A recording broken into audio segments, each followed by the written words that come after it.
ಅಕ್ಕ ಮಹಾದೇವಿಯ ವಚನಗಳು ಸಂಚಿಕೆ 1 ಧ್ವನಿ ಶಿವಕುಮಾರ ಪ್ರಸ್ತುತಿ SKTV ಕನ್ನಡ. ಇದೇ ರೀತಿಯ ವಿಡಿಯೋಗಳನ್ನು ಪ್ರೋತ್ಸಾಹಿಸಲು ಈ QR ಕೋಡ್ ಅನ್ನು ಸ್ಕ್ಯಾನ್ ಮಾಡಿ ₹5 ಡೊನೇಟ್ ಮಾಡಿ. ಧನ್ಯವಾದ.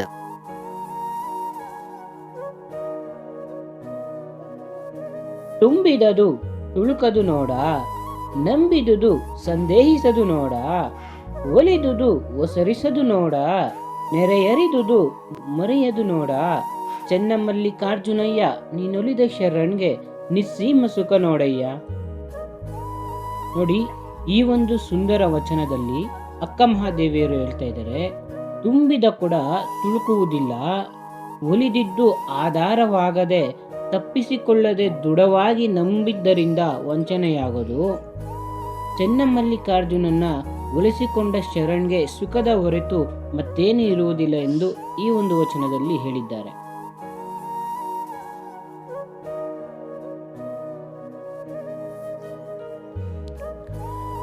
ಕಲ್ಲ ಹೊತ್ತು ಕಡಲೊಳಗೆ ಮುಳುಗಿದೊಡೆ, ಎಡರಿಂಗೆ ಕಡೆಯುಂಟೆ ಅವ್ವ, ಉಂಡು ಹಸಿವಾಯ್ತೊಂದೆಡೆ, ಭಂಗವೆಂಬೆ ಕಂಡ ಟಾವಿನಲ್ಲಿ ಮನ ಬೆಂದೊಡೆ, ಗಂಡ ಚೆನ್ನಮಲ್ಲಿಕಾರ್ಜುನಯ್ಯನೆಂತೊಲಿವನಯ್ಯ.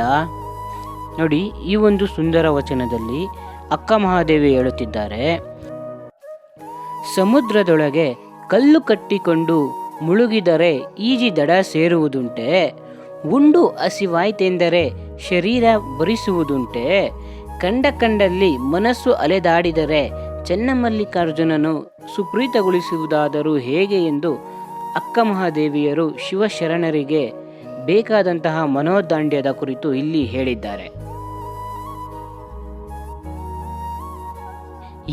ಎಲ್ಲವನರಿದು ಫಲವೇನು, ಮತ್ತೆ ಎಲ್ಲವನರಿದು ಫಲವೇನು, ತನ್ನ ತಾನರಿಯ ತನಕ ತನ್ನರಿವು ಕರಿಗೊಂಡ ಬಳಿಕ ಇದಿರಿಟ್ಟ ಕೇಳುಂಟೆ, ನಿಮ್ಮರಿವು ತಲೆ ದೂರಿದ ಕಾರಣ ನನ್ನ ನಾನರಿದ ಚೆನ್ನಮಲ್ಲಿಕಾರ್ಜುನ.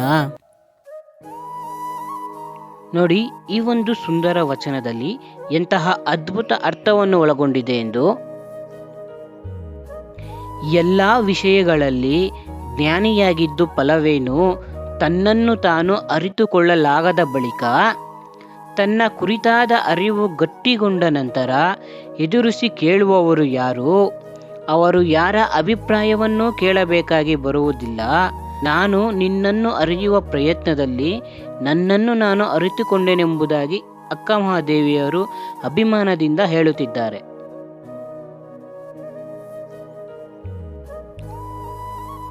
ಚಿನ್ನದ ಸಂಕೋಲೆಯಾದರೇನು ಬಂಧನವಲ್ಲವೇ, ಮುತ್ತಿನ ಬಲೆಯಾದಡೇನು ತೊಡರಲ್ಲವೇ, ನಚ್ಚುಮೆಚ್ಚಿನ ಭಕ್ತಿಯಲ್ಲಿ ಸಿಕ್ಕಿಕೊಂಡರೆ ಭವ ಇಂಗುವುದೇ ಚೆನ್ನಮಲ್ಲಿಕಾರ್ಜುನ. ನೋಡಿ, ಈ ಒಂದು ಸುಂದರ ವಚನದಲ್ಲಿ ಅಕ್ಕ ಮಹಾದೇವಿಯವರು ಹೇಳುತ್ತಿದ್ದಾರೆ, ಸರಪಳಿ ಬಂಗಾರದ್ದಾದರೂ ತನುಮನಗಳನ್ನು ನೋವಿಗೀಡು ಮಾಡುತ್ತದೆ, ಬಿಗಿಯುತ್ತದೆ. ಬಂಧಿಸಿದ ಬಲೆ ಮುತ್ತುಗಳಿಂದ ಮಾಡಲ್ಪಟ್ಟಿದ್ದರೂ ಚಲನೆಯನ್ನು ನಿರ್ಬಂಧಿಸುತ್ತದೆ.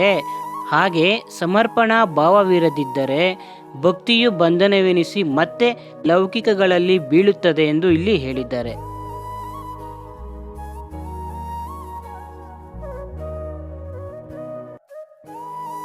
ಅರಿಯನೆಂದೆಡೆ ಅರಿಯಬಾರದು ನೋಡ, ಘನಕ್ಕೆ ಘನತಾನೆ ನೋಡ, ಚೆನ್ನಮಲ್ಲಿಕಾರ್ಜುನನ ನಿರ್ಣಯವಿಲ್ಲದೆ ಸೋತೆನು. ನೋಡಿ, ಈ ಒಂದು ವಚನದಲ್ಲಿ ಅಕ್ಕ ಮಹಾದೇವಿಯರು ಹೇಳುತ್ತಾರೆ, ಚೆನ್ನಮಲ್ಲಿಕಾರ್ಜುನನನ್ನು ಅರಿತೆ ಎಂದುಕೊಳ್ಳುತ್ತೇನೆ, ಆದರೆ ಅರಿಯುವುದು ಅಸಾಧ್ಯ. ಆತನು ಯಾರ ಅರಿವಿಗೂ ಸಿಗದ ತನಗೆ ತಾನೇ ಸಾಟಿಯಾಗಿರುವಂಥ ಶಕ್ತಿಯಾಗಿರುವನು. ಅವನನ್ನು ಅರಿಯುವ ಪ್ರಯತ್ನದಲ್ಲಿ ಸೋತಿರುವೆನು ಎಂದು ಈ ಒಂದು ವಚನದಲ್ಲಿ ಅಕ್ಕ ಮಹಾದೇವಿಯು ಹೇಳುತ್ತಿದ್ದಾರೆ.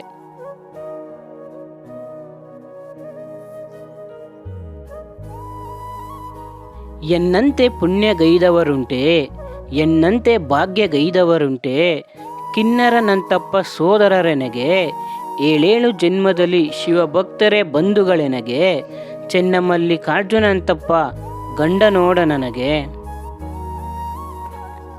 ನೋಡಿ, ಈ ಒಂದು ಸುಂದರ ವಚನದಲ್ಲಿ ಅಕ್ಕ ಮಹಾದೇವಿಯವರು ಹೇಳುತ್ತಾರೆ, ನಾನೆಷ್ಟು ಭಾಗ್ಯವಂತೆ, ನನ್ನಷ್ಟು ಭಾಗ್ಯಶಾಲಿಗಳು ಯಾರಿದ್ದಾರೆ?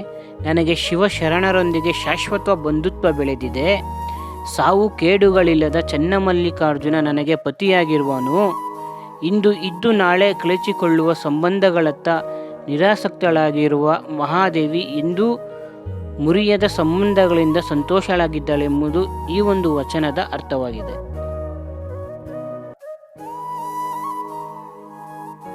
ಮೂಲ ದ್ವಾರದ ಬೇರ ಮೆಟ್ಟಿ ಭೂಮಂಡಲವನೇರಿದೆ. ಆಚಾರದ ಬೇರ ಹಿಡಿದು ಐಕ್ಯದ ತುದಿಯನೇರಿದೆ. ವೈರಾಗ್ಯದ ಸೋಪಾನದಿಂದ ಶ್ರೀಗಿರಿಯನೇರಿದೆ. ಕೈವಿಡಿದು ಕರಕೊಳ್ಳ ಚನ್ನಮಲ್ಲಿಕಾರ್ಜುನ. ನೋಡಿ, ಈ ಒಂದು ಸುಂದರ ವಚನದಲ್ಲಿ ಅಕ್ಕ ಮಹಾದೇವಿಯರು ಹೇಳುತ್ತಿದ್ದಾರೆ, ನನ್ನ ಮೂಲವನ್ನು ತುಳಿದು ಭೂಮಂಡಲದ ಅಧಿಪತ್ಯ ಏರಿದೆ. ಆಚಾರದ ಬೇರು ಹಿಡಿದು ಐಕ್ಯತೆಯ ಶಿಖಗ್ರಾರ ಏರಿದೆ. ವೈರಾಗ್ಯದ ಸೋಪಾನದಿಂದ ಶ್ರೀಗಿರಿಯ ಆರೋಹಣ ಮಾಡಿದೆ. ನನಗೆ ನಿನ್ನ ಹಸ್ತಾವಲಂಬ ನೀಡಿ ರಕ್ಷಿಸು ಎಂದು ಈ ಒಂದು ವಚನದಲ್ಲಿ ಹೇಳುತ್ತಿದ್ದಾರೆ.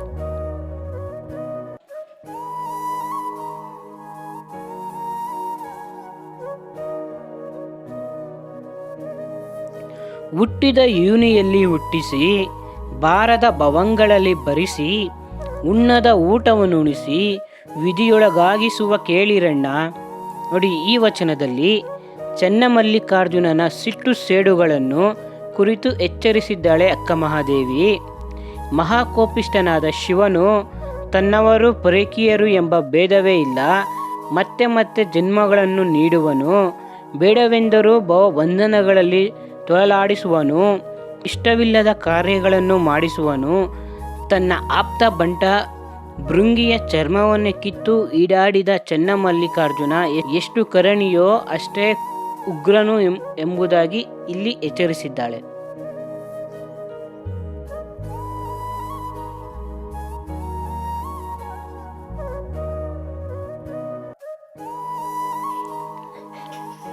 ನೆಲದ ಮರೆಯ ನಿಧಾನದಂತೆ, ಫಲದ ಮರೆಯ ರುಚಿಯಂತೆ, ಶಿಲೆಯ ಮರೆಯ ಹೇಮದಂತೆ, ತಿಲದ ಮರೆಯ ತೈಲದಂತೆ, ಮರದ ಮರೆಯ ತೇಜದಂತೆ, ಭಾವದ ಮರೆಯ ಬ್ರಹ್ಮವಾಗಿಪ್ಪ ಚನ್ನಮಲ್ಲಿಕಾರ್ಜುನನ ನೀಲವನಾರು ಅರಿಯಬಾರದು. ಅಕ್ಕ ಮಹಾದೇವಿ ಚನ್ನಮಲ್ಲಿಕಾರ್ಜುನನ ಅಮೂರ್ತ ನಿಗೂಢ ಶಕ್ತಿಯಾಗಿಯೇ ಅನುಭವಕ್ಕೆ ಬರುವಂಥವನೆಂದು ಇಲ್ಲಿ ಸೂಚಿಸಿದ್ದಾಳೆ. ಮಲ್ಲಿಕಾರ್ಜುನನು ನೆಲದೊಳಗಿನ ಅಮೂಲ್ಯ ನಿಧಿಯಂತೆ, ಹಣ್ಣಿನೊಳಗಿನ ಸವಿಯಂತೆ, ಶಿಲೆಯೊಳಗಿನ ಬಂಗಾರದಂತೆ, ಎಳ್ಳಿನೊಳಗಿನ ಎಣ್ಣೆಯಂತೆ, ಮರದ ಮರೆಯ ಬೆಳಕಿನಂತೆ, ಭಾವದೊಳಗೆ ಅಡಗಿರುವ ಬ್ರಹ್ಮನಾಗಿದ್ದಾನೆ. ಆತನ ನೆಲೆಯನ್ನಾಗಲಿ ನಿಲುವನ್ನಾಗಲಿ ಅರಿಯಲು ಅಸಾಧ್ಯ. ಆದರೆ ಭಕ್ತಿ ಪರವಶದಿಂದಷ್ಟೇ ತನ್ನ ಆರಾಧ್ಯ ದೈವವನ್ನು ತನುಮನಗಳಲ್ಲಿ ತುಂಬಿಕೊಳ್ಳುವ ಕೃಷಿ ಆಕೆಯದು ಎಂದು ಇಲ್ಲಿ ಹೇಳಬಹುದು. ಒಳ್ಳೆಯದನ್ನು ಹಂಚೋಣ, ಒಳ್ಳೆಯದನ್ನೇ ಮಾಡೋಣ. ಧನ್ಯವಾದಗಳು.